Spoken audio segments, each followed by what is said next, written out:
What's up, everybody, and welcome back to TarHeelIllustrated.com, or, of course, if you are watching on our fast-growing YouTube channel, that's Tar Heel Illustrated. I'm THI staff writer Jacob Turner, and joining me for a special THI basketball podcast, I guess I can call it, our director of basketball recruiting. You guys know the name, David Sisk. And David, we're here to talk about a commitment that actually happened on Thursday afternoon for the Tar Heels, and that's Drake Powell. We're also going to be talking a little bit more than just Drake's commitment. We'll talk a little bit towards the end about the 23 and 24 class. And this is going to be a little bit more in-depth and a little bit more broader of a topic than our typical commitment podcast. But David, let's start off with Drake Powell. Like I mentioned, committing to the Tar Heels. I think it was around like 6 p.m. on Thursday evenings when kind of the news broke. 4-star 2024 shooting guard out of Pittsburgh, North Carolina, attends Northwood High School, 6'6", 170, around 170 pounds, number 79 player according to Rivals in the 2024 class. Expect that to rise, especially after his commitment to the Tar Heels. Had over 14 offers from schools across the country: Tennessee, FSU, Miami, LSU, NC State, just to name a few of those. First commit in Carolina's 2024 class as well. And David, I'm going to throw this in real quick before I kick it to you. A lot of UNC connections in here, which I'm sure a lot of Carolina fans already know about. On Friday, Dad played baseball at North Carolina. Mom graduated from Carolina. His mom's also first cousins with Hubert Davis. So a lot of Carolina ties there. And I know Drake Powell was a massive Carolina fan growing up as well. And now he's a Tar Heel officially. So, David, your initial thoughts on his commitment, and were you surprised at all for a 2024 guy for this one to pop as, early as it did? No, number one, we're not surprised that it was North Carolina. We've talked about that in articles, in posts on the boards, the message boards. People ask, who do you think would be the first player to commit to North Carolina and in that 24 class? And we said it would either be Drake Powell or Jaron Stevenson. But Jaron's not set up an official visit yet, has not taken one, has not set him up anywhere. So Drake, obviously, coming off an official visit. So we felt like then that, and probably maybe not this early, but he was convinced after the visit that that's what he wanted to do. North Carolina is the place he wanted to go. There was no reason to go anywhere else. And this is just one of these deals. There are certain players when you recruit them that fall into your lap for whatever reason that it's hard to miss on. And obviously this was one that you could put on in that boat. Like you said, all the things that you mentioned, all the reasons that you mentioned, obviously would be factors with him going to North Carolina. And it never made sense really that he would go anywhere else, because I'm going to be honest with you, I don't think he gets a better offer than North Carolina, no matter who he's related to. Mm-hmm. So, it worked out well for him. Maybe the timing, I have to admit, when I first heard it yesterday, I was maybe didn't caught off guard a little bit. Maybe wasn't expecting it at that time, but I think as far when you start to remove yourself from it, you have a little bit of time to think about it, and it didn't take long to figure out. Well, it makes all the sense in the world. Yeah. No, I think I've seen some quotes, and it just kind of sounds like he's, and it's not a surprise when you look at his family connections. Like I said, that he's just a Carolina fan. So it kind of reminds me of a massive Carolina fan. The many of them who are watching this podcast get an offer from Carolina. Like, they're going to take their official visit. They're going to act like they're considering some other schools, but at the end of the day, they're a fan of that program. They're a fan of that university. That's ultimately where they want to go. So it always kind of felt like when Drake got that offer, took the visit, he was, like you said, he was always going to commit to the Tar Heels. So yeah, couldn't agree more. Not really a surprise. David, I want to ask you real quickly about his game. I actually got a chance to see him too a couple months ago now at the Josh Level Classic. Got to see former UNC commit G.G. Jackson and a couple other targets that Carolina were looking at the time. And, I didn't get to see a lot of Drake Powell watching him. It was an all-star game. He just didn't get the ball a lot. He did make a couple nice plays, but, I was there more focusing on G.G. Jackson. So I don't have a ton of necessary analysis to bring from my one time seeing him. But I know on the article we put out on our website yesterday, which you guys can check out, I'll try to link that below. You described him as an athletic, versatile wing. So can you just expand on that and what kind of player the Tar Heels are ultimately getting in Drake Powell? Well, a lot of people, they want comparisons, and I don't know really that I could make one right now. But the reason I say that, if you look at what strengths are, Very good defender. I think the defensive end is one thing people are going to look at as saying that is what he does best right now. Very versatile, can guard multiple positions, really digs in defensively. Offensively, I look at a guy who can get to the rim some, really good mid-range game, good pull-up jumper, 15, 12, let's say 12 to about 17 feet. So, you think of guys who can get to the mid-range and but they're not as good on the defensive end, or guys on the defensive end are not as good with that mid-range jump shot. So, he's got his own kind of brand. But one thing that I think he'll do, that he needs to do, and I think he will, I'm trying to picture him on down the road, because you got to remember, he's still it's 2024.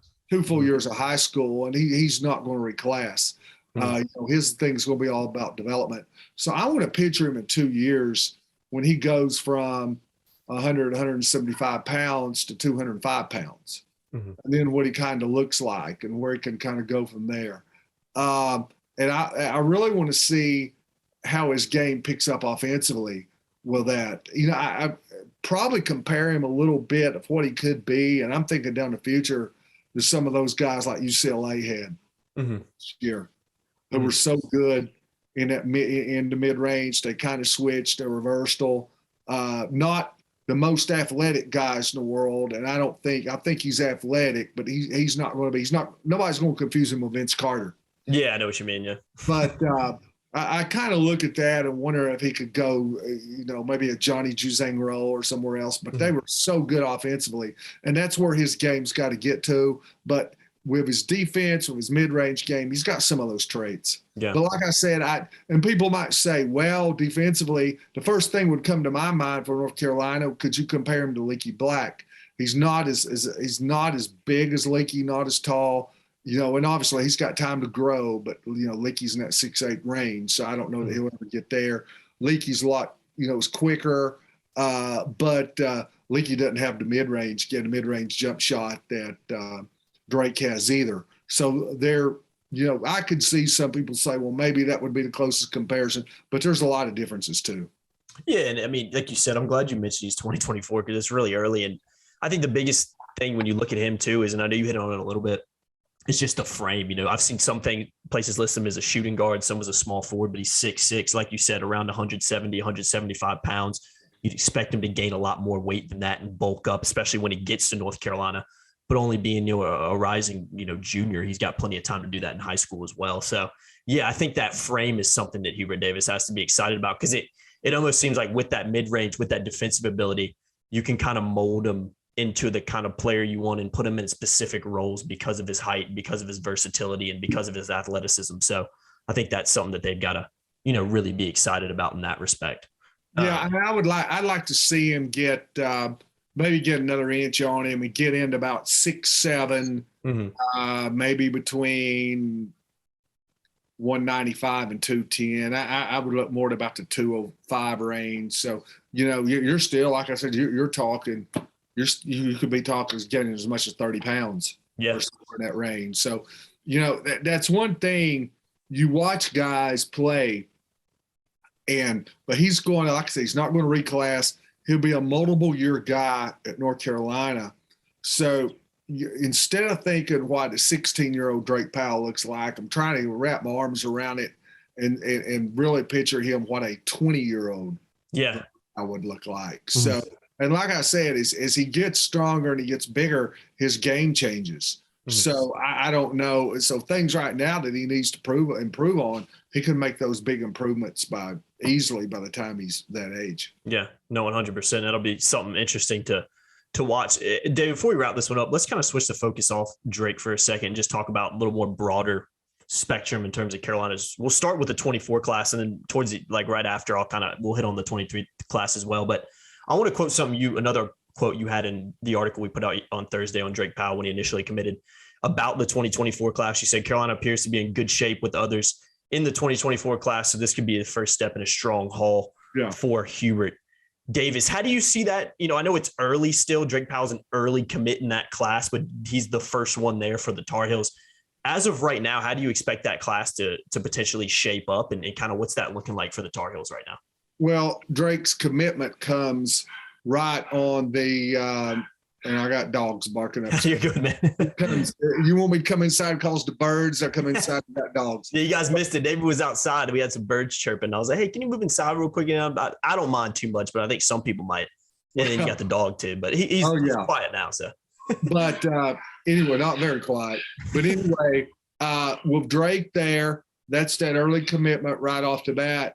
Like I said, I think they'll end up with Jaron Stevenson. I knew it would either be Drake or Jaron, like we started out the show with. I think that's the two. One guy we've thrown in that boat, we might as well say it here. In fact, we broke it a little while ago on Inside the Four Corners, was that I spoke with Armette Coles, who is Cam Scott's father. And Armette told me that he was told North Carolina is no longer recruiting Cam.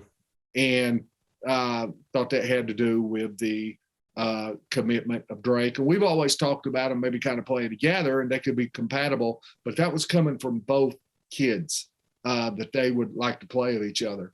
But evidently that's not coming from the North Carolina coaching staff. Now that didn't come from the North Carolina staff, but someone had told him that. But you got to keep in mind, they've not spoken with him in a couple of days. Yeah.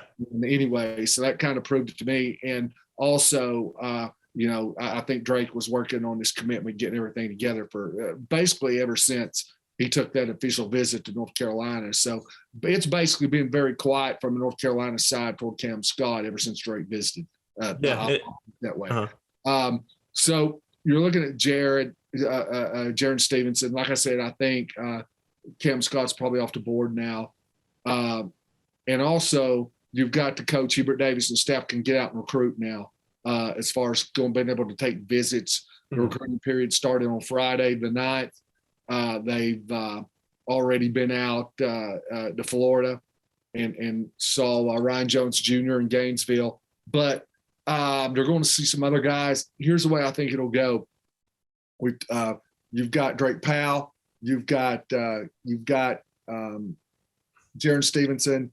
James Brown's going to be a big one. He visits in October. Now, there's going to be a lot of competition for that one, Illinois and others. He's got a lot of hitters really in the Midwest and the Big Ten that's after him. That could be tough. But what he's doing is focusing on trying to get some guards. They've offered all the big-time guards. There's 4 or 5 just really elite on-ball players in 2024 class. We're talking about Ian Jackson. We're talking Elliott Cadeau, Trey Johnson, Boogie Flan. They've offered basically all those guys, and I think they're going to be in to see them here in the next few days. But was told this morning that a guy that they are really focusing on is Ian Jackson, top-ranked player in 2024. And there's a lot of buzz. And the individual told me this is not a North Carolina person, has no ties to North Carolina recruiting.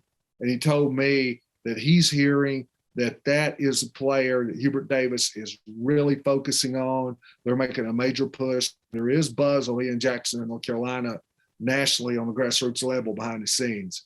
So, in fact, he thought that could be a place he could end up going. They're going to go see Elliott Cadeau.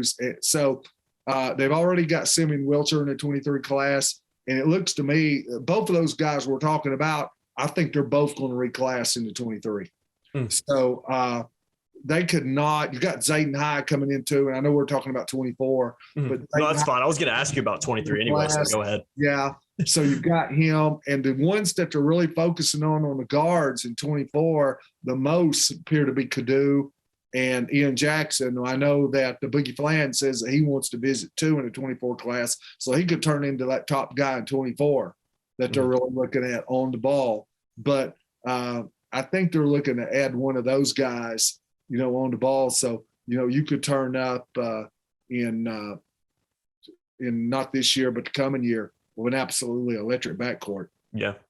Yeah. And they're going to need it too. I mean, just when you look at, who, coming up this year alone, you're expecting guys to leave, especially if Carolina reaches their ultimate goal.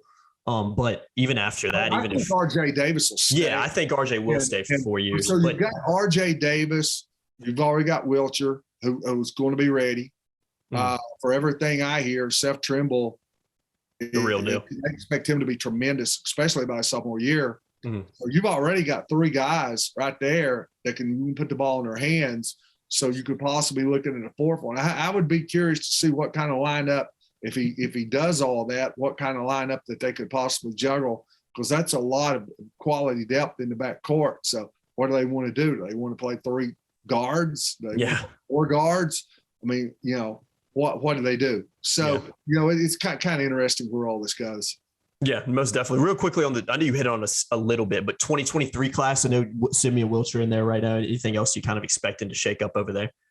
Right now, as far as guys that are in the 23 class, this thing is shaping up around Zayden High. Okay. Well, obviously, they take some hits at that power forward spot. It started with G.G. Jackson. Then he went to T.J. Power, and obviously he ends up going to Duke. That was something that they were hoping they could get in on, but it appeared to be Virginia and Duke the whole way. Mm-hmm. So it goes to Zayden High. They've not offered anybody else. That's a guy that they're really looking at. He's got a visit coming up soon here at the end of the month. So that's the guy you really focus on in 23. And then, like I said, one of these big-time guards, either Ian Jackson or Elliot Kadu, reclassifying going into 2023. And then there's always the transfer portal. So there's absolutely no room to let's say they don't get Zayden High. There's no reason to panic. You just go into the portal and get you another one. Yeah, it's more experienced guy potentially too. I'm telling you what, it's gotten easier. If you've got it going, you've got your program in good shape. It's gotten easier to just reload. Yeah. Through the portal and through NIL, because you're getting guys to stay in NIL now longer than they would have ever stayed before. And then if one does get gone, and like I said, you're not prepared for it, or in the class, let's say they leave late, you haven't recruited for that, or you've just not had any luck with that, then you can go into the portal. So, you can always find it. And like we said, then they go into the 2024. You've got Drake Powell. I think Boogie Flan then in the 24 class at guards becomes huge. You got Jaron Stevenson. You got James Brown, who's going to be on a visit, like I said. Then you've got other offers. There are going to be other 24 offers come out, and it'll shake out. But interesting to see. One thing I'd keep eye on, who all they visit here in the next few days as Hubert Davis' staff now gets on the road. They're allowed not in-home visits, but they're allowed to watch like open gyms, practices, things like that. They're able to go to the students' high school and watch them have workouts, watch them practice, things like that. Yeah, guys, and I know David's already posted about a few on his Twitter and on our boards, but if you want to, hear more from David, kind of hear where Carolina's coaches are going, especially over the next couple of days, head on over to TarHeelIllustrated.com. Of course, links in the description below. If you're a premium member, we have that on our premium Four Corners message boards, like he mentioned earlier too. So that's one huge perk of what we do at Tar Heel Illustrated, is being able to post little things like that and being able to kind of follow and let people know what's going on behind the scenes in the recruiting trail. So David, I think it's a good place to wrap this one up, man. Always enjoy it. It's been a while since we've hopped on one together as well. So it's good to have you back on here if I can get that out. Always a good time, man. So appreciate you doing it. Again, guys, make sure y'all keep it locked to Tar Heel Illustrated and TarHeelIllustrated.com. Make sure, let's do this one on this video. I like to do this from time to time. If you're excited about Drake Powell's commitment, excited that Drake Powell is now a Tar Heel, go ahead and hit the thumbs up below. Hit the like button. Let's see how many likes we can run up on this video. I've been Jacob Turner. He's been David Sisk. We appreciate you watching as always, and we'll see you guys in the next one. Thanks.